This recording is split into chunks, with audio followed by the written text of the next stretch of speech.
Could Starbucks predict your order before you order it? How badly did the AWS outage impact the restaurant industry? And what should we expect from Q3 sales? Welcome to Extra Serving, a podcast from Nation's Restaurant News. I'm Sam Okus, editor-in-chief of NRN, joined by my colleague, executive editor Alicia Kelso. Alicia, welcome home. Thank you. Been on the road a lot, and A lot. This week that included a trip to the ATL, Hotlanta, as I always call it. You know that. Just you. Nope. You're the only one. Nobody else calls it that. Yeah, I came up with that originally, actually. Welcome home. So what was in Atlanta? Well, tell me more about that. And I think your sweatshirt's a dead giveaway. It's a dead giveaway. I had the opportunity to tour Chick-fil-A's headquarters on Wednesday. They have some embargoed news that I will be sharing at a later date. But, I think this is like my third or fourth time at Chick-fil-A HQ. It's just so beautiful, and it's so characteristic of the brand. I got to look, I got to see Truett's office and Truett Cathy's office, and just a really, really cool space. I really like being there. Lots of windows. I work in my basement, so anytime I can go to an HQ with windows, I'm like, can I just live here? Yeah. I don't know if that's a journalism probably faux pas, but can I cover your company from your office? But yeah. Embargo news, share at a later date. I then on Thursday was at Coca-Cola headquarters for the Women's Food Service Forum's leadership development workshops. They have a handful of these throughout the country every fall. Probably one of my favorite days of the year, Sam. It's, we get so busy drinking from a fire hose every day in this gigantic industry that I really appreciate the opportunity to take a beat for professional development. For networking, to sort of harness our partnership with the folks at the Women's Food Service Forum.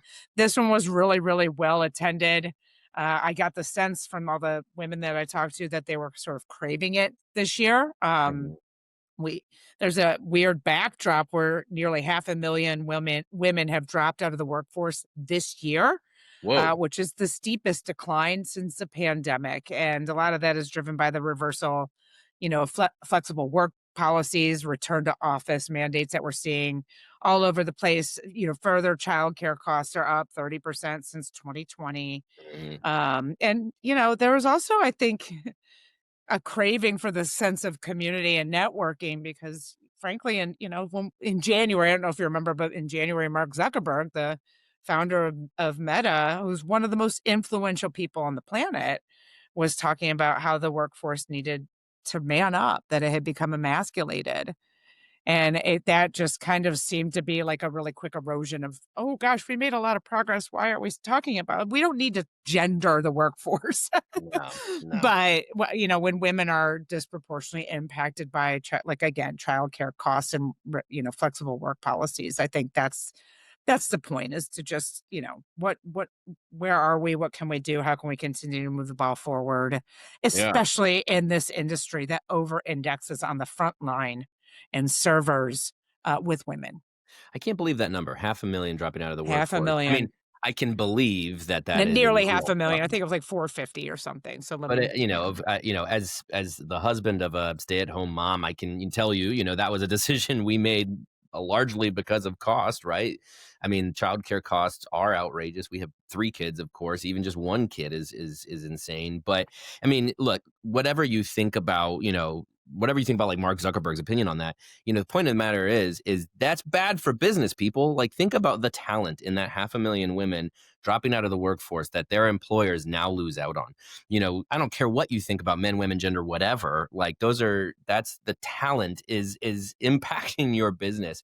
And we talk a lot about, just that fact of especially childcare. I know comes up so much, Alicia, and we've gotten great voices like Emily at the Texas Restaurant Association, who's spoken a lot about it. Lauren Fernandez, our friend at Full Course, who speaks a lot about it. Just that idea of like, we need to show up for the women on our team who are put in this difficult position of having to choose between a career and childcare, which again, I'm speaking to the men out there. You've probably seen that play out in your wives, your partners, your sisters, maybe your daughters.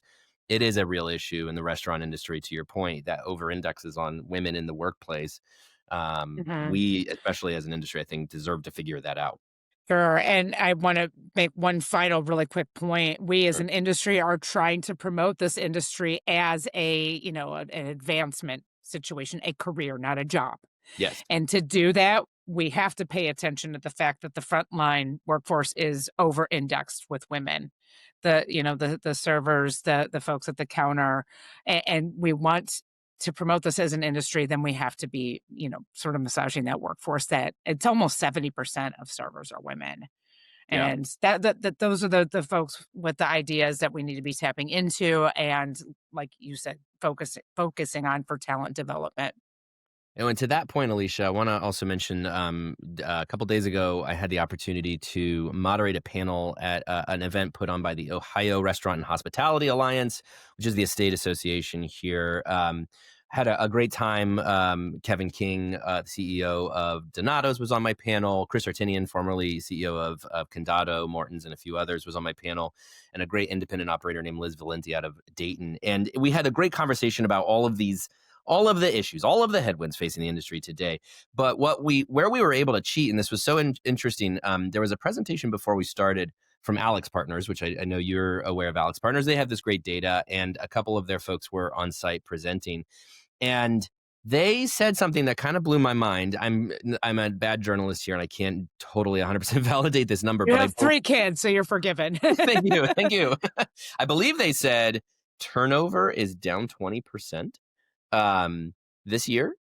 And they shared some other data that they had on employees, restaurant employees, that showed all of these scores that were rooted in culture were up. Just like in terms of like what employees were interested in getting from their restaurant employer and what they were happy with. It was all like they're getting increased benefits. They're getting better opportunities at advancement. And the point the presenters from Alex Partners were getting to in this study was showing how there is more interest in food service as a career. And it was interesting because one of the scores that was down was employees wanting automation to help them in the workplace, which is where we've spent a lot of time talking about, oh, automation, AI, it's going to help employees. They didn't want that. They wanted benefits. They wanted to be invested in. They wanted opportunity for advancement.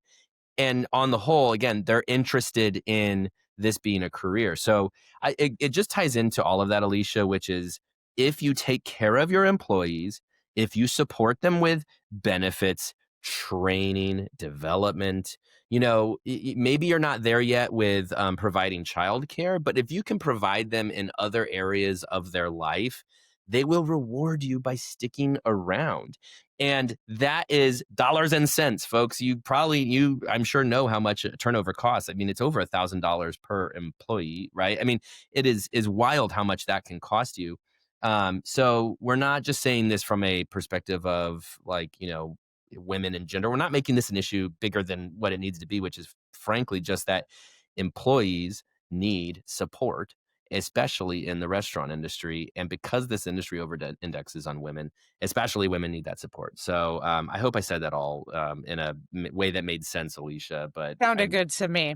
sounds good. I want to Yeah. also quickly tangent and say, speaking of headquarters that I love to go to, Coca-Cola, I always walk out of that place spending way more Beautiful. money than I should Yeah. because they have the best gift shop and I get all kinds of crazy Coca-Cola stuff for my kids. But secondly, shout out to our friends at the WFF. Great partner of ours. We love to support everything they do. They were so kind as to be at Create and offer our Create attendees a free registration for a year to the organization. So glad that we can participate in that and that you are home safe and sound. Can't wait to hear that Chick-fil-A news, Alicia. That's a tasty tidbit that I will sit on and wait for. Let's talk about the news. It was not, mercifully, was not too busy of a week this week Well, because coming out of because I Create was and in then Alicia's Atlanta. on the road and I don't know Yeah. what to do. It was relatively quiet. Let's talk about Starbucks. Starbucks, a couple of things in the news, but I think one of the highlights from this week, Brian Nichols spoke at the Dreamforce conference this week that made a lot of headlines for a variety of reasons. But one of the reasons was because Brian Nichols basically said with their use of AI, they may now have the ability to start predicting customers' orders before customers even place them. Now, we talked about this maybe even last week in relation to Domino's because as I pointed out, our friends at Domino's in our brand icon reporting told us that they can do this thing they call digital shoulder surfing, which is, again, the ability to start making your pizza before you place the order. Now, that, though, I believe is a little bit more grounded in reality, that it's like if somebody's in the app and they open the app and they start placing an order, Domino's has the ability to kind of see what's coming. But Brian Nickel, I mean, he's basically implying if you are in the neighborhood of a Starbucks and they know your past Starbucks history and you're a frequent user, they're going to go ahead and guess that you're going to drop into Starbucks and place an order. And they're going to guess what you're going to order based on what you've ordered in the past. Do we think this is realistic, Alicia? And if it is, which I think it is it scary? Is it creepy? Yes, it is. I'm glad you brought up the Domino's, example because when I was with you in Ann Arbor, they talked about this a little bit, during our interviews, and, that was it just sort of underscores the potential of what AI can really do. And this green dot, the Starbucks example, to your point, does seem a little bit more sophisticated. It's making pizzas before people order the pizzas versus making the specific order. It is in pilot in, I think 35 locations.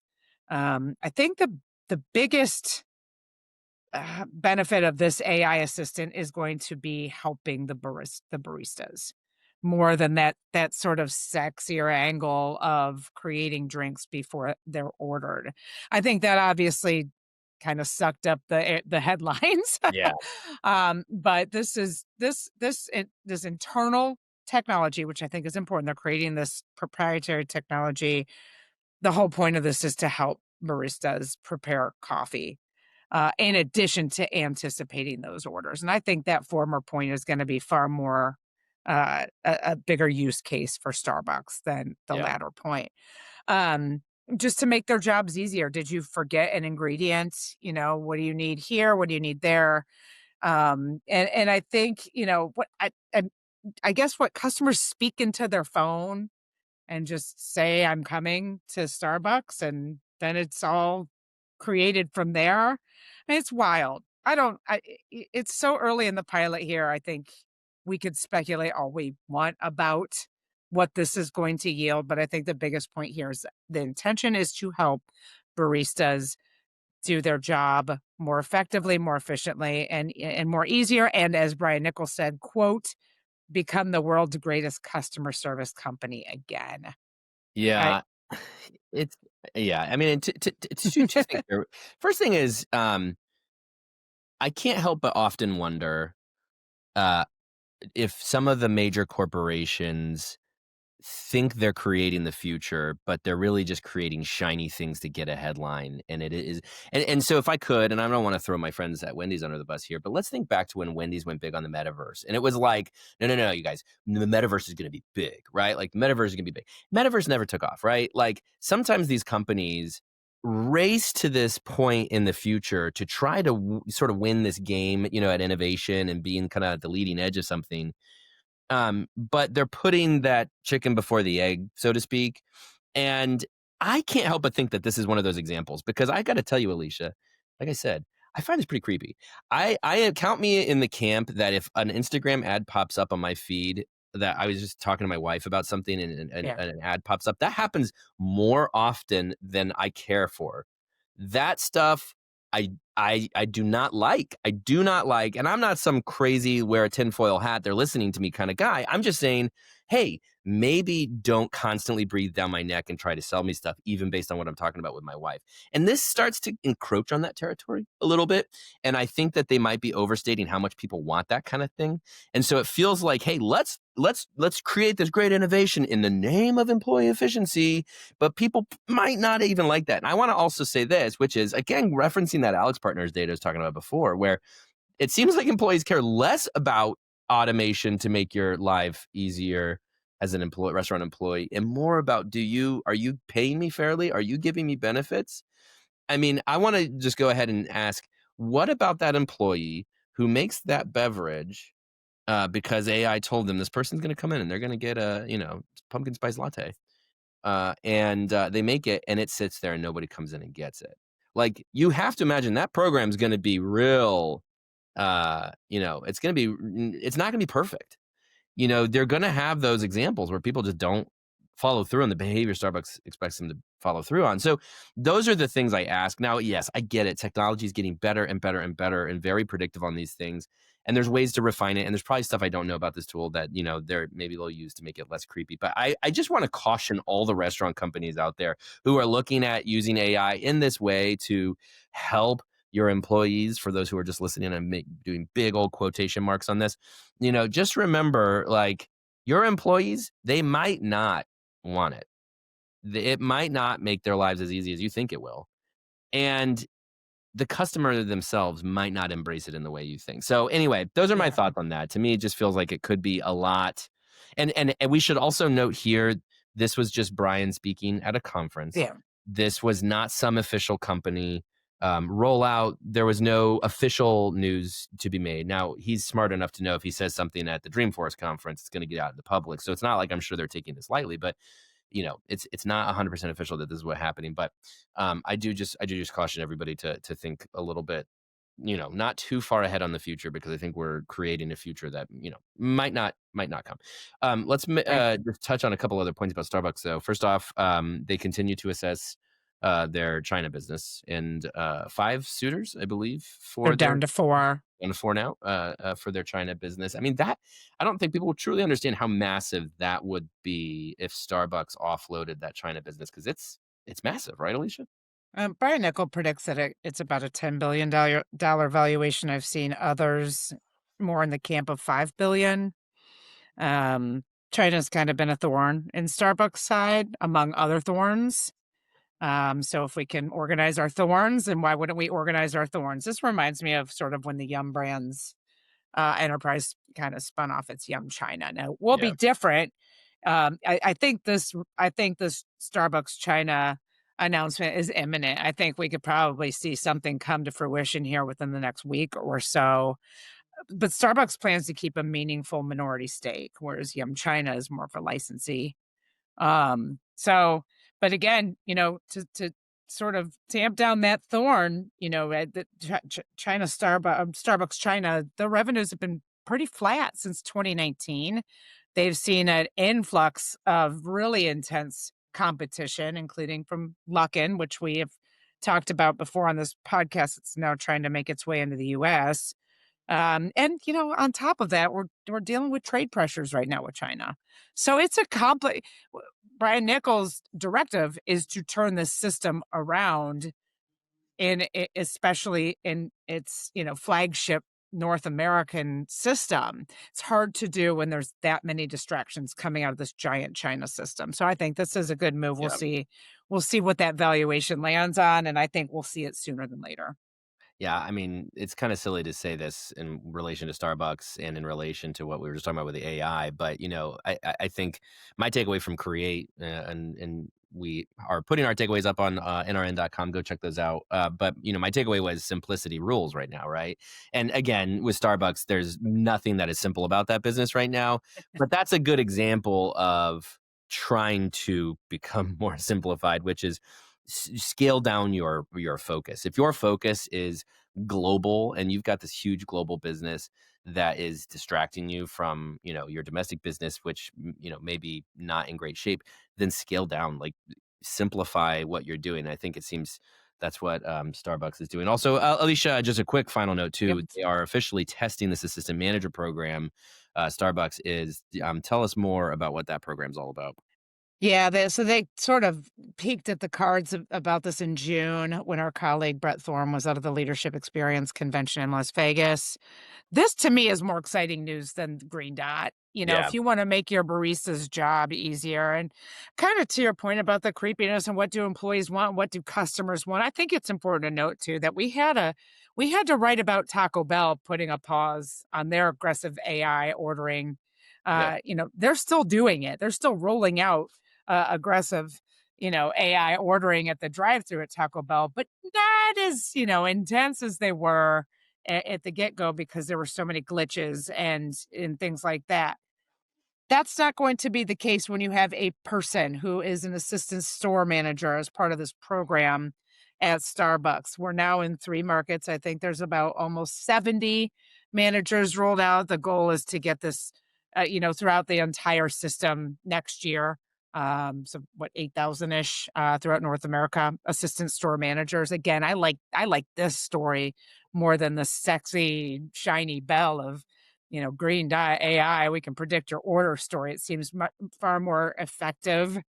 When you talk about supporting culture, the intention of this assistant store manager is to promote that community within the stores to make sure customers are having a great experience and that team members are having a great experience. And I think that has been a little bit of a narrative that got lost coming out of the pandemic, and as evidenced by the conversations that we had at Create, especially, and when we talk about our takeaways, the culture is now back front and center, as a critical element in how to win customers back.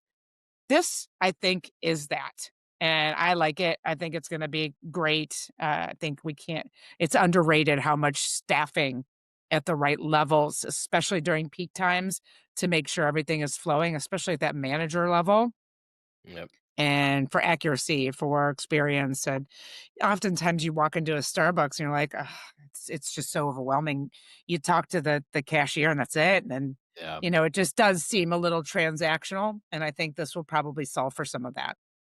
Yeah, yeah, totally agree. All of this is wrapped up in the same thing, right? We've been talking about the same sort of themes throughout here, which is like simplify things, invest in your people, give them the tools they need, let them focus on operational excellence, and I think success will follow. Again, that all of that kept coming at Create. You just heard people talking about like scaling down that focus, making sure you're running at a high level, and your people are taken care of so that they can accomplish that. All of that, I think, today in 2025 is what's going to lead you to success. All right, Alicia, how much of a headache was Monday for you and the AWS outage? Maybe you less so than some of our other colleagues, like our poor podcast producer. Shout out Spoons. I know how hard that day was to you. Leanne Zinsmeister, our managing editor, who has to handle our CMS. Of course, what I'm talking about is that AWS outage on Monday heard around the world that just seemed to shut down half the internet. Uh, it really hurt a lot of restaurants. This came up actually at that Ohio Hospitality Restaurant Alliance, that event that I went to. Restaurants talking about just how their ordering was down. If they were a user of Toast, Toast was down, Yeah. and it became one poor person talked about the fact that somebody gave them a bad review because of their ordering being down. Like, this is the kind of stuff that you might not think so much about it. Well, everybody who's listening to this thinks a lot about it, which is like, if your digital ordering is down, what do you do? Tell me about the scope of this problem, Alicia, in the restaurant Yeah, industry. it's hard to tell, but AWS, I think, has 30% of the cloud share, Yeah. 30%, and to your point, it impacted Toast, which is what the biggest POS provider, and Toast is big in front of independents, the folks that don't need this right now. DoorDash was down. Hmm. And so think about that, Grubhub as well. So, but think about that ecosystem. So the restaurants couldn't get that about 20-ish% of, their delivery orders out. The drivers couldn't get paid and the customers couldn't, pursue that channel, which they're, increasingly pursuing. Further, this was everybody from independents all the way up to McDonald's, which uses AWS. The app was down during morning peak time. Oof. Starbucks app was down during morning peak time. Just a mess. I did reach out to both McDonald's and Starbucks. Neither responded with comment to understand what the full scope was. I can tell you that it was probably good that this happened on a Monday Yeah. and Great not a point. Friday, Saturday, or Sunday peak, especially for those independents. Yes. But it also sort of it costs, globally an estimated billions and billions of dollars. It just demonstrates the increasing dependence again that we have Yeah. on cloud infrastructure services, and that really, maybe there needs to be a contingency plan. Yeah. There was one independent operator from Nevada who emailed me and told me that they lost some 30% of their business on this Monday, and he reiterated that he was glad it was on a Monday. Um, manually entering transactions, things that we haven't done since the my youth, my days of What does youth, that like look Little like, House on the Alicia? Prairie. What even is that? What do you do? What is Yeah, manual sale? have you seen Little House on the Prairie? It's about like that. Um, but yeah, I think that it is a concern when any and I remember, Sam, I remember waking up on Monday. I'm such a nerd. I get these push notifications so I can understand what major news may have happened while I was sleeping. And that was it all over my phone, like Yeah. major internet outage across the world. And it said it was impacting AWS. And I remember when McDonald's said that their AWS contracts where I immediately went and checked that. And, to understand that is huge. They've got what they're striving for 250 million app users. Mhm. But then to think about the little guys, Totally. who need every single person who walks into that door. If I can say it a million times, I'm glad this happened on a Monday, which is typically a slow day. It could have been way worse.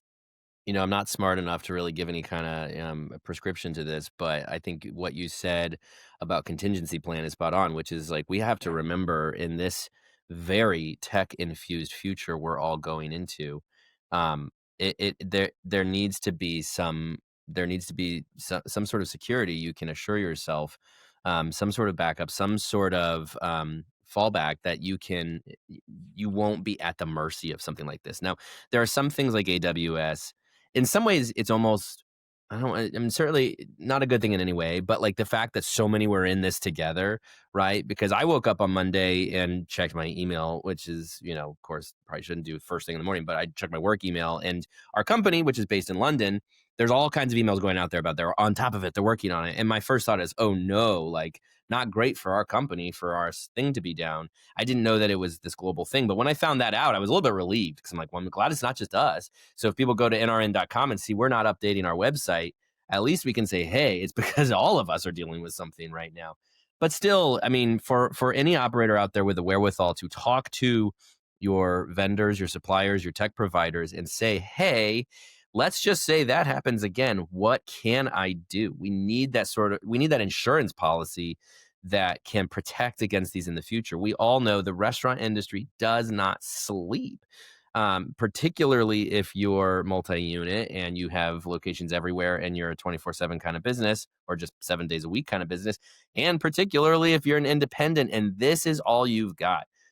Come up with some sort of insurance policy here, metaphorically speaking, to know what to do if this were to happen again. I think that's going to be our big takeaway coming out of this. Alicia, we're going to pivot real quick to Q3. And speaking of Q3, and it's coming up, I do wonder, maybe this is too late in the game, but I'm curious to see if anybody talks about this as being significant impact. The business the size of McDonald's and their app being down. I wonder if this is going to affect sales in any meaningful way. Perhaps, but this was a Q4 issue. True. Yep. So it will So show I up that in that quarter messes from me now. up so bad. I'm like, "Well, I Ah, think traffic's down, but it's October. Gosh, we're in Q4, actually almost in November, which is weird, but yeah. I'm here to keep you in check, and you're here to keep me Thank in check." you. I You're welcome. always appreciate that. So what should we So, expect from Q3? Because yeah. I know you're not very optimistic about this. No, I'm an optimistic person. It's making me kinda sad. Let's not So confuse. Q Yeah, I just think this year has been really hard to understand and to articulate. I've talked about it before, but going into ICR in January, there was sort of this buoyant confidence that this year was gonna be better than last year, which was largely muted, and that has been anything but the case. Yeah. And so especially Q1, but I think Q3 is gonna be I just think there's a woeful amount of uncertainty right now, and most industry metrics from a variety of data sources that we get constantly show that traffic sales frequency, check sizes, all of those metrics are going in the wrong direction. And consumer sentiment on top of that is near historic lows. I think any light at the end of any tunnel seems a bit dim right now. And I think, you know, Domino's kicked off Q3 calls last week, so they're the only ones that really have given us this glimpse so far. Next week and the week after pick up and, you know, dizzying pace as the restaurant industry does. So we saw this with Domino's, and they had a pretty stout Q3, but they did warn that they, you know, things are kind of looking a little soft for Q4.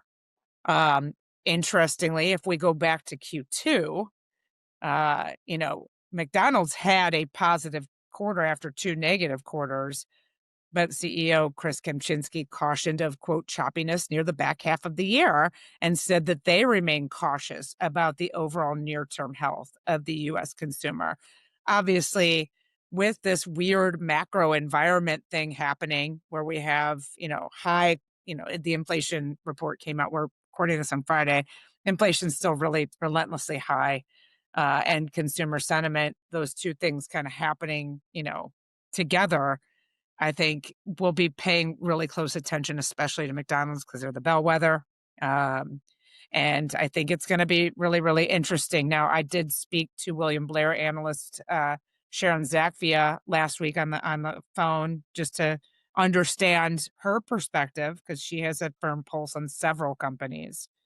And if you look at the public restaurant companies and their market performance, in Q3, we know that there's been a high single-digit decline for casual dining, a mid-teen decline for quick service, and a low 20% decline for market value in fast casual. Mhm. All subsectors are trading below the three-year average valuation.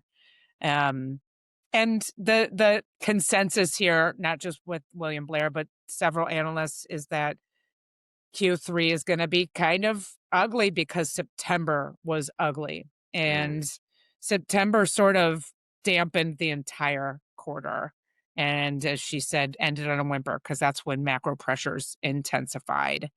Uh, what is unfortunate is she said it is, quote, "prudent" to take a conservative stance on projections for Q4 because there has, quote, "been no discernible uptick in trends." Mm. Woof. Yeah, tough. Don't like to hear I that. know, I know. I wanna spin positive. What if there is a silver lining, it's that the M&A market has been pretty strong given these challenges. You know, yesterday was the finalized acquisition of Potbelly at a racetrack, for example. We saw, you know, Del Taco get acquired last week. We saw Freddy's acquisition, Phil's Coffee acquisition, Dave's Hot Chicken was acquired by Rourke. You know, Jersey Mike's acquired by Blackstone. So the M&A market is still Yeah. pretty active despite consumers not being active. And Yeah, and there's some indication that rates are coming down or have peaked at yeah, least. Today we found out that though that inflation is at 3% and it is, not as bad as it could be, but it's still not going down. So there's, it just seems like we're stuck in this sort of inflation purgatory of things are not getting much better. I'd say too, I keep hearing, I heard this at Create, I heard this from the Alex Partners presentation I saw this week. Continued to be this conversation around the haves and the have-nots. This yeah, this country is continuing to split into, the more well-to-do side of the country that can't afford luxuries like restaurants, and the side of the country, the middle class and lower income consumers who really cannot anymore. And a lot of that's determined by the stock market, right? The stock market is still humming along and performing at unprecedented levels, but that tends to benefit obviously those higher income individuals. And so it's a sort of strange mix of factors here that again really kind of unprecedented. So much of it created by those couple of years we went through with COVID. But it makes it harder to predict what comes next. And that's why to get this kind of news is so disheartening because even if I look back at the Great Recession, Alicia, it felt like the hardship was relatively short term, in that I think we bottomed out relatively fast and had a clear turnaround in that last recession. Don't get me wrong, the bottoming out was really brutal, but I think the comeback was sort of obvious. And then there was sort of that long term kind of climb back to a strong economy. This one, there's no bottom. There's no, it just feels like it's sort of like bumping along at the bottom, and we get little slivers of hope. And then we get just kind of socked in the stomach, right? Like Q2 is that sliver of hope, and then Q3 comes and kind of socks us in the stomach. And that's what makes it feel so brutal. Is it's just feel it's like when are we going to pull out of this and finally get to some sort of consistent economic growth? And it's really, really hard to predict. Yeah, it is, and I think it's really I had a conversation with Barry McGowan at Create, who's the CEO of Fogo de Show, and he kind of outlined, the Great Recession was definitive. We are in a recession. That was a crisis.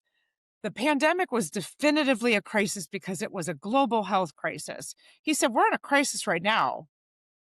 What is it?" But And what is it's it? like it's not defined, but we know we're there, and I think I said this last week on Extra Serving, but I heard from several operators from their perspective that we are in a recession just based from where they're sitting. Yeah. But we haven't defined that. And so, that may be almost easy if we could define what the heck we're going through Hmm. other than macroeconomic pressures, then there's also so much uncertainty around policy. I mean, we woke up this morning and the trade talks were called off with Canada. Right. And so when you talk about the progress that's being made, 2 steps forward, 2 or 3 steps back, I think that is posing a challenge for anybody that is managing a P&L right now. Totally. And that includes consumers because we manage P&Ls. We manage our household P&Ls. Yeah, that's right. And so I think we can't overstate that. And I think the consumer sentiment is the biggest thing we need to be watching right now. Until that moves or budges, I think we're gonna be in this, like, as you called it, this purgatory. Well, I hate to close on so much of a We have been doing that a bummer. lot lately. We have been doing that a lot lately. So, Alicia, I'll close on something happier. What are you doing this weekend? I thought you were gonna play the dominoes. Ah, Alicia, I was who do you bracing for my take me here for? comes. I Here would comes never, Shabuzi. ever do. Minnows. Wasn't gonna until you Oh, said something. Now I got hey, that at the ready. I'm here to remind you. This weekend, I'm not traveling. Good for you. That's all that We matters. we Get some have family fam time we in. have family photos on Sunday, to my son's disgruntlement. He has to dress up, so wish us luck. I'm sure it'll be lovely. Oh, Godspeed. I gotta tell you, Alicia, I'm only selfishly bringing that up because I want to. Of course. I'm headlining my band. There you go. Anybody who's watching this, my band, Nakatoni Danza, 80s cover band, headlining Halloween in Athens this year. Halloween Oh, that's a festival. big gig. Big gig. I mean, Halloween in Athens, Ohio, where as most people probably know by now, I'm from and went to school. I mean, that can get up to in its heyday, it was 50,000 people. These days, it's just like thousands of drunken college students stumbling around town. And we're playing, I believe, at 9 o'clock, so it will be in the early stages of such Yeah, revelry. But it could be a couple thousand people there. So I will report back next week please do. That on sounds how actually that fun. I goes. wish I lived closer. I'd come Supposed to be and in the 40s when we play, though. So that is something I'm not looking forward to, particularly because my outfit for that band is some pretty short shorts and certainly a short sleeve shirt as I dress up as tennis great John McEnroe. But maybe I'll just throw some layers on underneath it. Anyway, Alicia, that's all we've got for this week's Extra Serving. Talk to you next week. John